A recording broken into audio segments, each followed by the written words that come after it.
Assalamualaikum warahmatullahi wabarakatuh. Selamat jumpa kembali sahabat-sahabat viewer dan subscriber channel Tita Misteri. Kali ini kami akan membawakan sebuah kisah misteri dengan judul Terjebak di Alam Tak Kasat Mata Laut Selatan. Selamat mengikuti.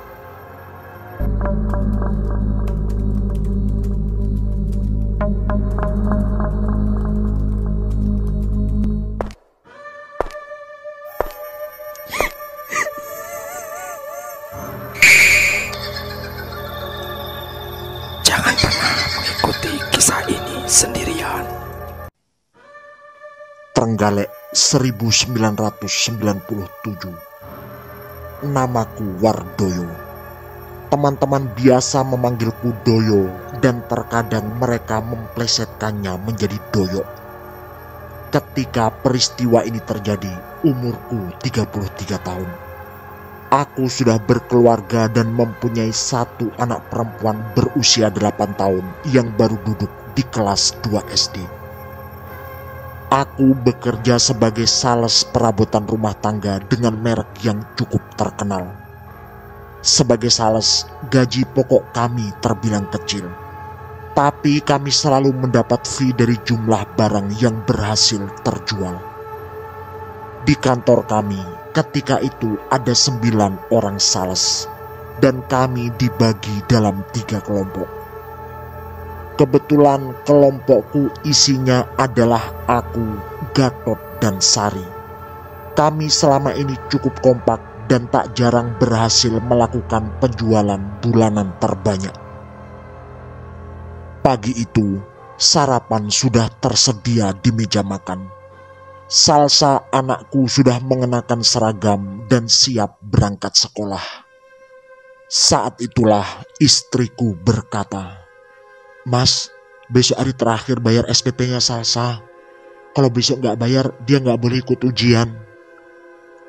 Aku hanya mengangguk, walau hatiku tentu sangat teriris. Sebagai seorang ayah, tentu aku ingin yang terbaik bagi Salsa. Tak bisa terbayang alangkah sedihnya Salsa jika tidak diizinkan ikut ujian karena tak bisa bayar SPP. Tapi aku harus menjadikan ini justru sebagai penyemangat agar bekerja lebih keras hari ini.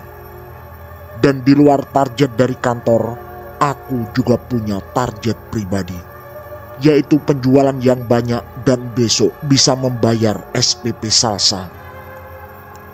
Sesampai di kantor, tampak beberapa karyawan lain sudah datang. Setelah briefing dan doa pagi, kami langsung tancap gas. Karena hari itu Gatot merasa kurang sehat, akulah yang menyetir mobil dengan posisi Sari berada di tengah. Mobil yang kami bawa adalah jenis blind van yang bagian belakangnya sudah dimodifikasi untuk barang dan tak ada lagi kursi penumpang. Sari dan Gatot sama-sama sudah menikah. Sari sudah mempunyai 1 anak, sedangkan Gatot belum. Walau mereka berdua menikah hampir bersamaan, yaitu sekitar 2 tahun yang lalu. Sebenarnya aku tahu bahwa mereka terlibat dalam hubungan asmara terlarang.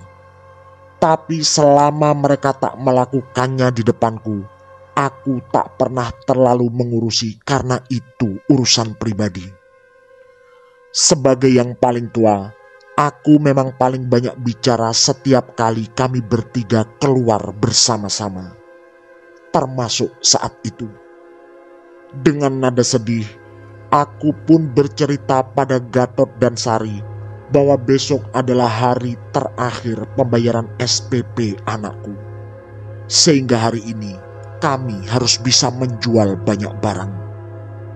Mendengar itu, Gatot menyarankan agar kami menyisir bagian pantai selatan. Aku pun setuju, karena kami memang sudah cukup lama tidak ke daerah sana. Hari sudah cukup siang saat kami sampai di kawasan pesisir pantai. Seperti biasa, Kami mencoba mendatangi setiap ada kerumunan orang, terutama ibu-ibu yang menurut kami ada kemungkinan mau membeli. Tapi setelah cukup lama, tak satu pun barang yang terjual. Sepertinya ini bukanlah hari keberuntungan kami. Perutku mulai keroncongan dan kami memutuskan untuk makan siang sekalian beristirahat sejenak di sebuah warung kecil di pinggir jalan. Warung itu cukup sempit dan sudah ada 3 orang laki-laki yang sedang makan di sana, sehingga kami pun harus duduk berhimpitan. Sebenarnya warung ini bukanlah tempat makan ideal ketika ada perempuan cantik seperti Sari. Tapi untungnya selama ini dia bukan tipe wanita yang jaim atau terlalu memilih warung setiap kami ada di perjalanan. Sang ibu pemilik warung sempat bertanya pada kami sudah laku berapa hari ini. Yang kemudian dijawab oleh Gatot bahwa belum ada satupun yang laku. Kemudian ibu itu menyarankan kami untuk mencoba ke arah tenggara, yaitu sebuah desa yang memang berbatasan langsung dengan Laut Selatan. Sebagai pendatang dan bukan penduduk asli Trenggalek, aku paham betapa kedudukan Laut Selatan begitu penting di kawasan pesisir, terutama secara mistis. Menurut ibu pemilik warung, ada satu desa yang masyarakatnya suka membeli barang karena banyak orang kaya di sana. Hanya saja lokasinya agak jauh dan kami harus melewati sedikit hutan. Intinya, ibu itu yakin bahwa barang dagangan kami akan banyak laku di sana. Seorang bapak di sebelahku juga menyarankan agar kami ke sana, tapi jangan sampai salah arah.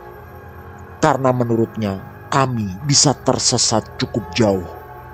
Selain itu, beliau juga menyarankan agar kami berhati-hati karena banyak tempat di sana yang terkenal angker. Aku hanya mengangguk sopan sebagai bentuk terima kasih dan penghormatan atas saran itu. Tapi Gatot justru bercanda bahwa dia tidak takut tempat angker jika setannya cantik. Aku pun segera menepuk bahunya. Jangan sembarangan ngomong. Kemudian seperti di komando, kami pun tertawa bersama-sama. Sari dan Gatot juga menyetujui saran sang ibu dan kami pun melanjutkan perjalanan. Nama desa yang ibu tadi sebutkan kebetulan memang belum pernah kami jamah selama ini.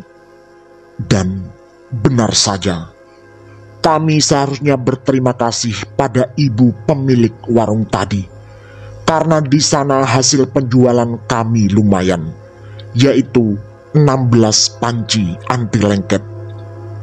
Dibanding hari biasanya, hari itu termasuk cukup sukses bagi kami.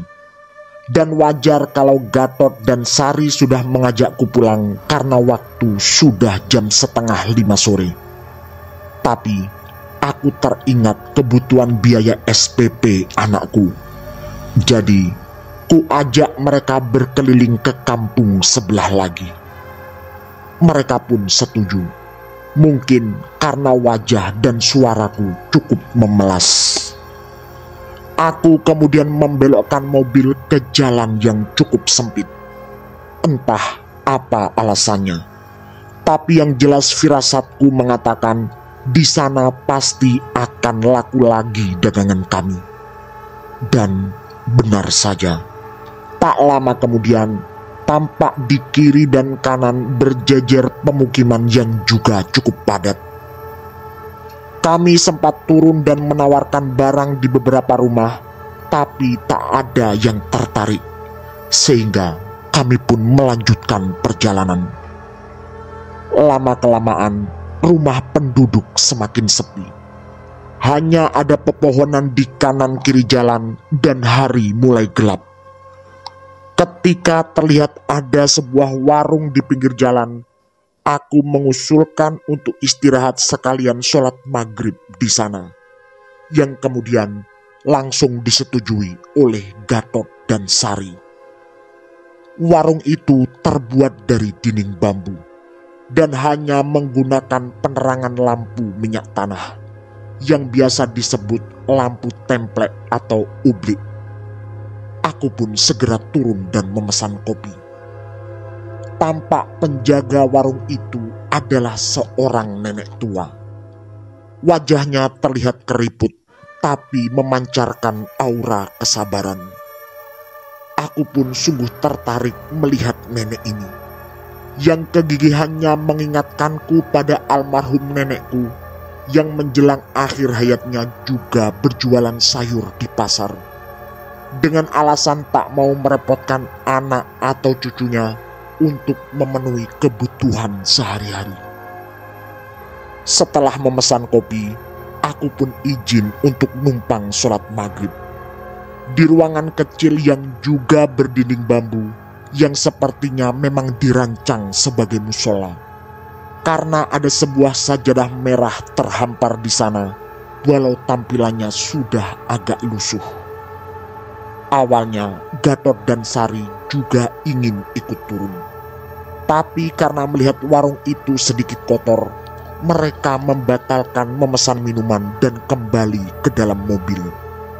Sari berkata bahwa mereka berdua akan menungguku di mobil.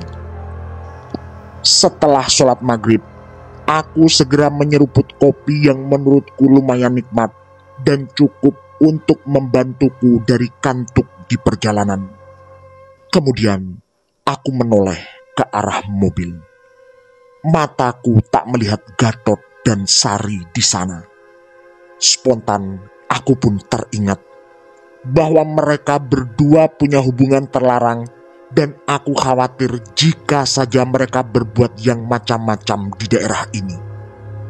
Aku pun segera bertanya pada sang penjaga warung, "Mbah, lihat teman saya." Nenek itu tidak menjawab, tapi raut wajahnya tiba-tiba menjadi sangat aneh dan tidak bersahabat.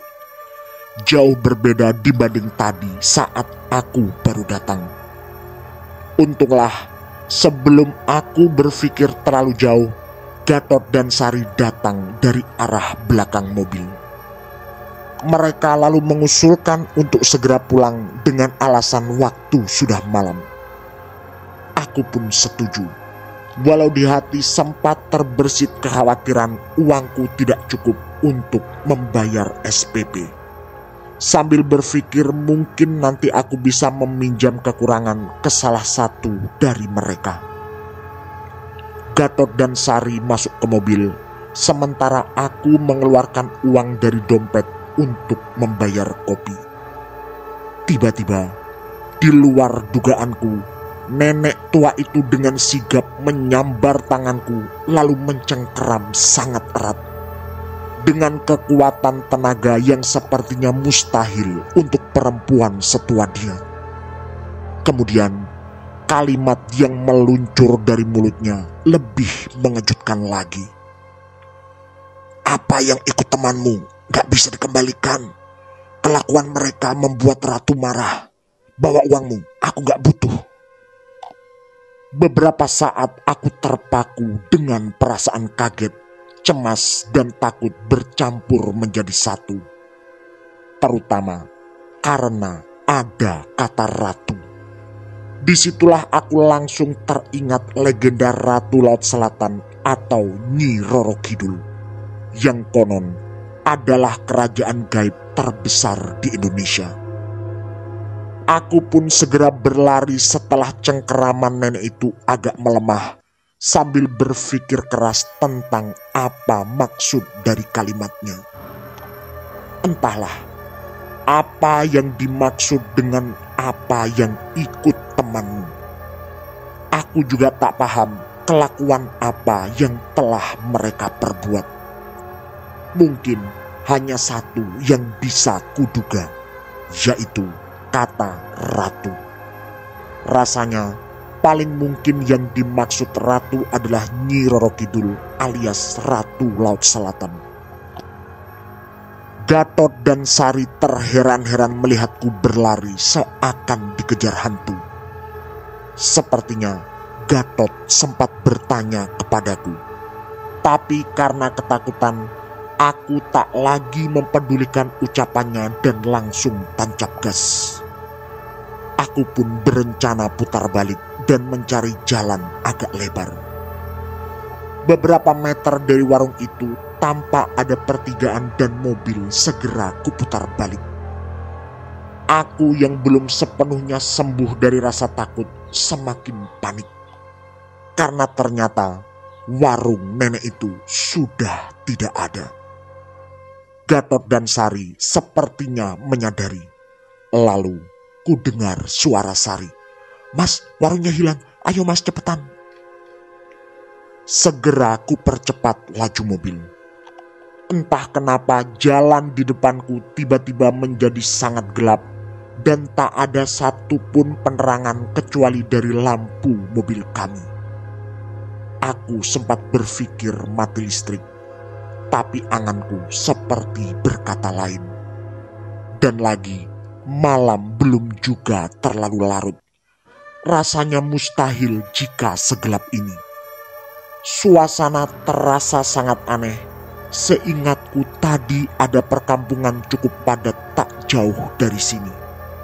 Yang sekarang entah kemana. Semuanya gelap dan sunyi. Beberapa kali ku tengok kaca spion samping karena khawatir ada sesuatu yang mengikuti. Gatot dan Sari sama sekali tak bersuara. Mungkin mereka berdua juga sedang sangat ketakutan. Lalu nyaliku tiba-tiba menciut saat di kaca depan tampak gulungan rambut berwarna putih menghalangi pandanganku. Dengan mendadak aku pun menginjak rem. Tampaknya Gatot dan Sari juga melihat itu. Dan lagi-lagi tak sepatah kata pun keluar dari mulut mereka. Aku dan Gatot lalu saling berpandangan. Wajahnya pucat dan terlihat sekali ketakutan di sana. Gas kembali kuinjak. Sampai beberapa meter kemudian aku merasa kemudi agak oleng. Sepertinya ban kami kempes. Tentu ini adalah kesialan. Aku segera mengajak Gatot turun untuk membantu mengganti dengan ban cadangan. Setelah sama-sama berusaha mengumpulkan keberanian, kami berdua pun turun dari mobil. Aku lalu mengambil ban cadangan dan dongkrak di bagian belakang mobil. Sedangkan Gatot tampak berjongkok di dekat ban depan sebelah kanan. Suasana gelap karena lampu mobil yang tetap kunyalakan menjadi satu-satunya sumber penerangan. Kulihat kaki Gatot gemetar. Kemudian lagi-lagi terjadi kengerian yang membuat bulu kuduku semakin berdiri. Entah dari arah mana terdengar suara tangisan seorang wanita yang cukup jauh. Kemudian semakin lama semakin mendekat, lalu suara tangisan itu seperti mengelilingi mobil kami. Aku dan Gatot kembali saling berpandangan. Suara tangisan itu lalu berganti menjadi suara tawa yang tak kalah mengerikan. Kami berdua sebenarnya tak punya nyali lagi, tapi harus menyelesaikan mengganti ban, walau beberapa kali baut-baut yang kami buka berantakan karena tangan kami selalu gemetar. Setelah detik dan menit yang mendebarkan itu, kami akhirnya selesai mengganti ban. Suara tawa tadi makin lama makin melemah dan kemudian lenyap dari pendengaranku. Tapi semua ternyata belum berakhir. Tiba-tiba perasaanku mengatakan mobil bergoyang-goyang seakan ada yang mendorong ke kiri dan ke kanan, disertai suara raungan dari dalam mobil. Dalam kepanikan yang makin kuat, aku segera memasukkan perkakas dan ban di bagian belakang mobil. Kemudian terdengar Gatot berteriak dari depan. Spontan, aku segera berlari ke arahnya. Dan mata kepalaku menjadi saksi Sari mencakar-cakar jok mobil. Rambutnya acak-acakan dan dari mulutnya keluar suara raungan serta air liur yang terus menetes. Sari kesurupan. Karena kondisi begitu menegangkan dan kami berdua sama-sama tak tahu apa yang harus dilakukan, akhirnya kami putuskan untuk mengikat tangan Sari. Meskipun dengan sangat susah payah, karena Sari terus-menerus berteriak dan meronta. Untungnya kami berhasil melakukan itu. Aku lalu segera memacu mobil secepat mungkin. Ingatanku mengatakan bahwa sekitar 1 kilometer lagi kami akan bertemu perkampungan. Tapi kenyataan berkata lain. Sudah hampir 1 jam kami berjalan, tak nampak ada satu rumah pun. Padahal tadi jelas-jelas kami melewati jalan yang sama, dengan rumah cukup padat di kiri dan kanan. Benar-benar sangat aneh. Aku pun terus melanjutkan perjalanan, karena tak ada pilihan lain. Untuk putar balik adalah pilihan yang lebih mengerikan, karena harus berhadapan dengan tempat tadi lagi. Perlahan, gangguan-gangguan lain mulai berdatangan. Beberapa kali aku melihat ada anak kecil tanpa rambut melesat secepat kilat menyeberang atau memotong jalan. Terkadang sosok pocong tepat berdiri di depan mobil, atau sesosok nenek tua yang berjalan membungkuk, tapi kedua kakinya tidak menyentuh tanah. Dengan suara panik, Gatot berkali-kali menyarankan untuk menabrak saja apapun yang menghadang. Entah sudah berapa belas atau puluh kilometer yang kami lalui, tapi belum juga nampak tanda-tanda perkampungan. Sampai akhirnya, ternyata jalan ini mentok pada sebuah pagar besi tinggi. Tampak di depanku rumah yang sangat megah, bernuansa seperti candi zaman Jawa kuno. Aku pun segera mengerem dan mengajak Gatot untuk segera turun dari mobil. Sementara itu, dari dalam mobil Sari terdengar terus meraung dan meronta. Setelah beberapa saat memeriksa sekeliling, kami tak menemukan jalan lain. Dan yang membuat kami berdua makin ketakutan adalah ternyata tidak ada jalan kembali. Jalan yang tadi kami lalui tiba-tiba berubah menjadi jurang terjal.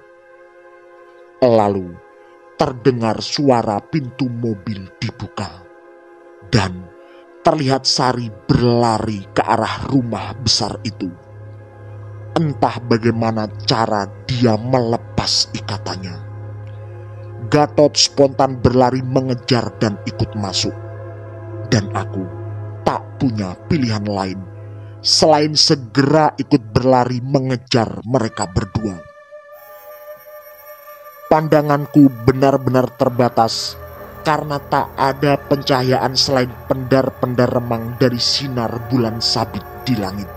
Tapi Sari dan Gatot sudah tak tampak lagi oleh mataku, entah di mana mereka. Aku kemudian berjalan perlahan dan tiba-tiba kakiku tersangkut pada akar pohon yang menyembul dari atas tanah. Spontan, ku kibas-kibaskan kakiku, tapi akar itu tetap menyangkut di sana. Saat aku menoleh ke bawah, ternyata itu bukanlah akar pohon, melainkan tangan manusia yang keluar dari dalam tanah, lalu dengan kuat menarik kakiku. Aku pun berteriak sekencang-kencangnya.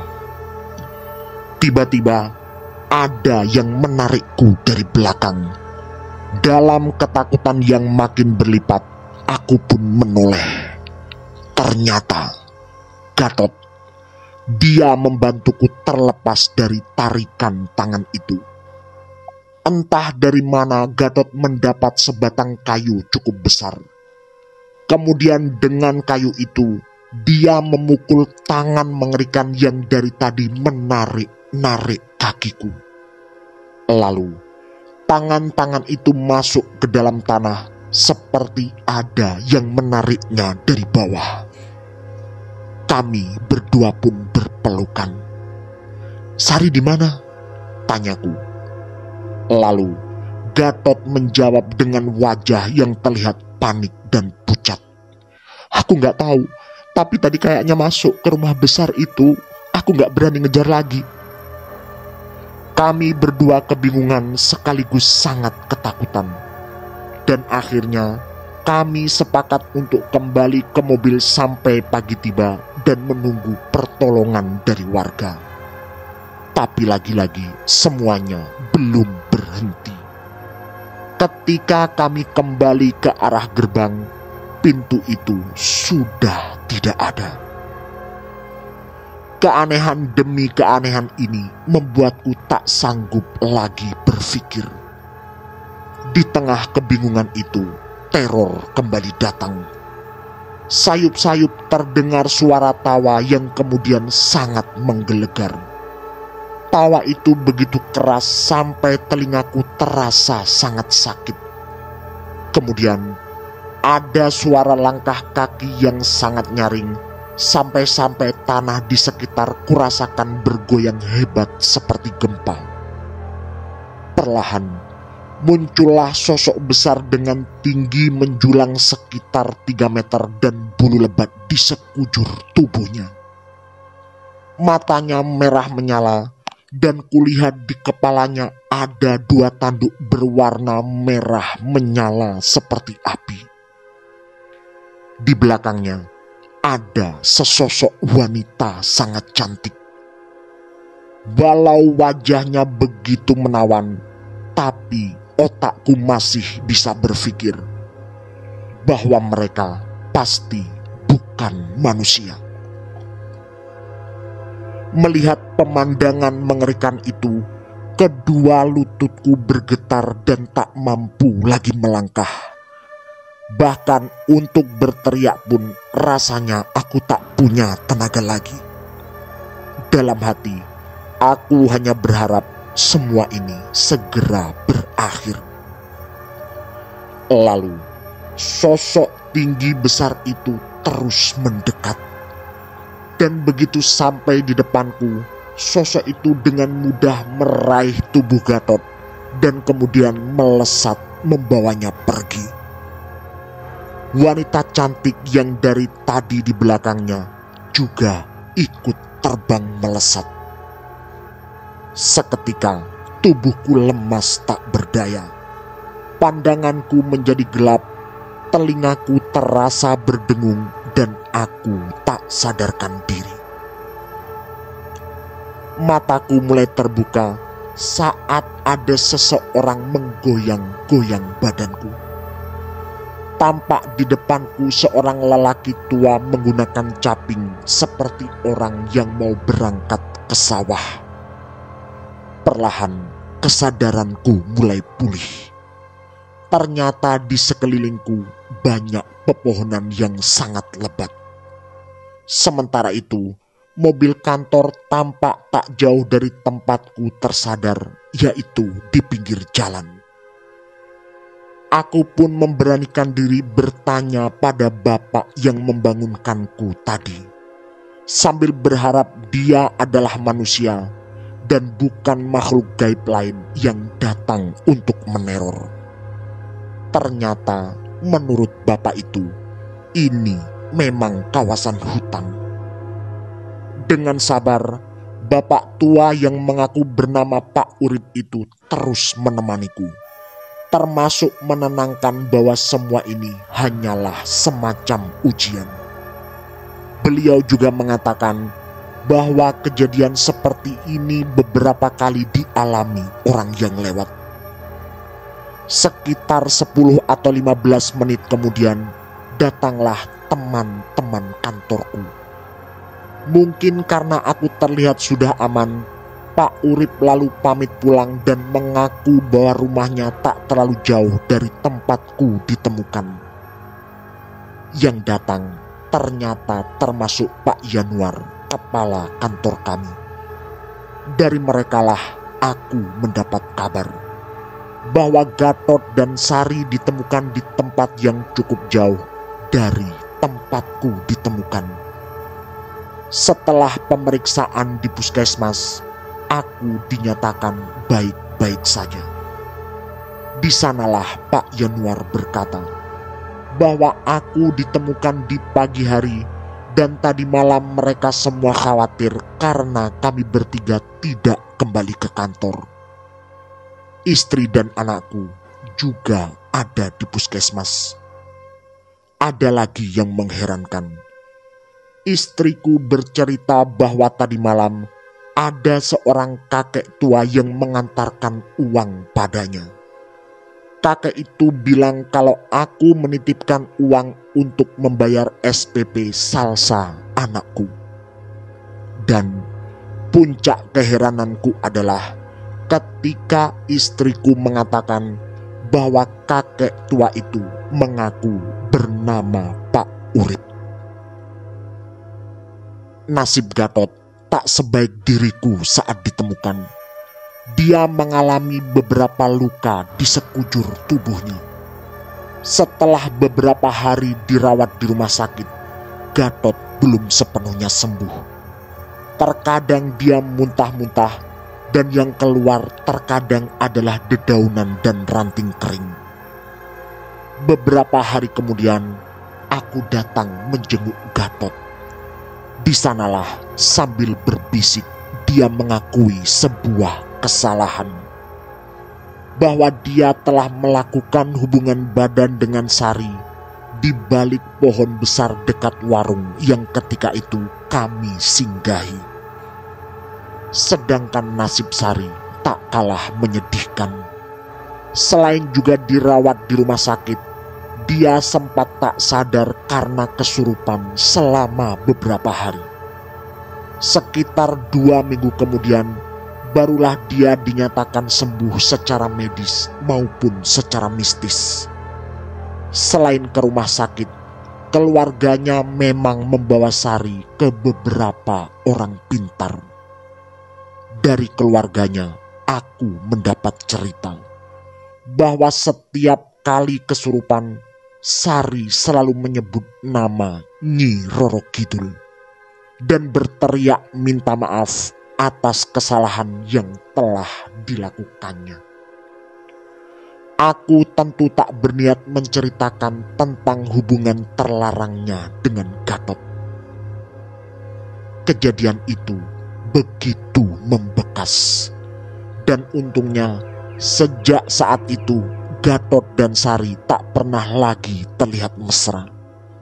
Aku berharap mereka benar-benar mengakhiri hubungan terlarang karena sama-sama sudah berkeluarga. Tamat. Demikian kisah misteri kali ini. Semoga kisah-kisah kami menemani sahabat semua. Mohon maaf apabila terdapat kesalahan dalam pemilihan atau penuturan kata. Kami atas nama segenap kru Titah Misteri mengucapkan terima kasih. Dan wassalamualaikum warahmatullahi wabarakatuh. Pesan saya, jangan bercermin sendirian di tengah malam. Sampai jumpa.